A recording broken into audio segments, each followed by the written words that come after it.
দাদা, ঘাটের রাস্তাটা কোন দিকে? বোন, জাস্ট 1 মিনিট।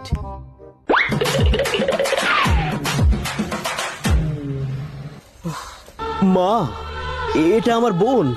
এই এত বড় সত্যিটা তুমি কি করে বুকের মধ্যে চাপা রেখেছিলে মা? সব সময় শুধু বলেছো আমার ভাই বোন বলতে কেউ নেই।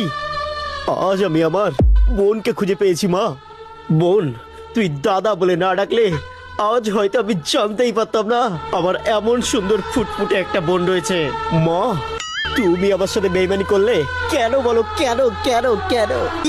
এই চেংড়ি, কে তুই? কে? বিশ্বাস করুন কাকিমা, আমি যাস মানে শিগগিরি ভাতার বল। কি রে, চুপ করে দাঁড়িয়ে আছিস? শিগগিরি ভাতার বল, নালে মা ছেলের ভিতরে সম্পর্ক নষ্ট হচ্ছে।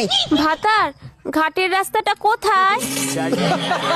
এইভাবে হুটহাট ইয়াং ছেলেদের দাদা বলে ডাকবেন না, প্রেমের ফিলিংসটাই নষ্ট হয়ে যায়।